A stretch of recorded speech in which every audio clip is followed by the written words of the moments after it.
Sometimes when building circuits, mistakes can happen, which can be a reverse voltage, a voltage applied to the wrong pin, components failing due to their age or wrong usage, or you simply accidentally short something.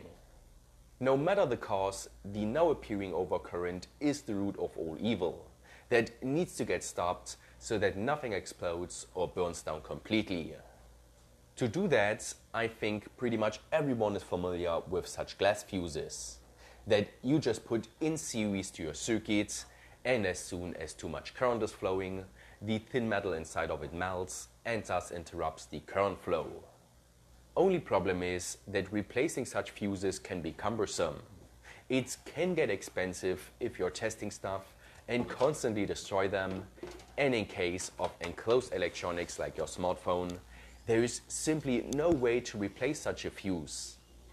The solution to all these problems, though, are resettable fuses, like these ones, which I often feel like not many people know about.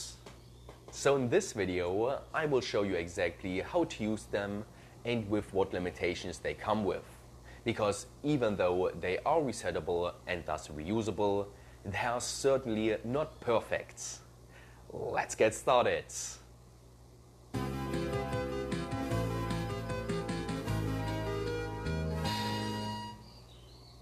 This video is sponsored by Mouser Electronics. Now, truth be told, I've been searching for fitting resettable fuses for a while on the internet, and Mouser was the only seller that not only came with a big selection of them, but most of them were also in stock. Let's take a look at an automatic heating valve actuator, and this one's interesting for a couple of reasons.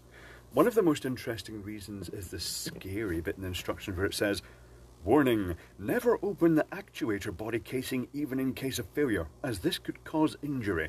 Challenge accepted." We will be opening it. We'll be taking a look inside to see why it's got that scary warning. I'm thinking big powerful spring.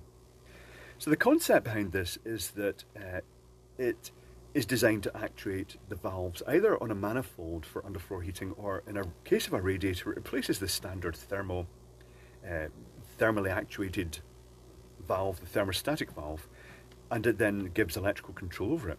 And with no controller on it, those valves have a little plunger that sticks up, and it would normally be open, but if you press that plunger down, it closes the valve. So what happens when you screw this on is initially, this little red thing here, this little red plunger actuator, it pushes that down, it shuts the valve off. But when you apply power to this, that gradually moves back. And note that this is not a solenoid. It doesn't just go chunk and slip in. It actually takes a while. I shall show you that. It's also interesting to note that this is clearly a thermal actuator internally with a PTC self-regulating resistor, because although it says 2.5 watts here at 230 volts AC, although it says that, it starts off at about 50 watts. So you may just see that initially in the display here, but when I power it up, it will have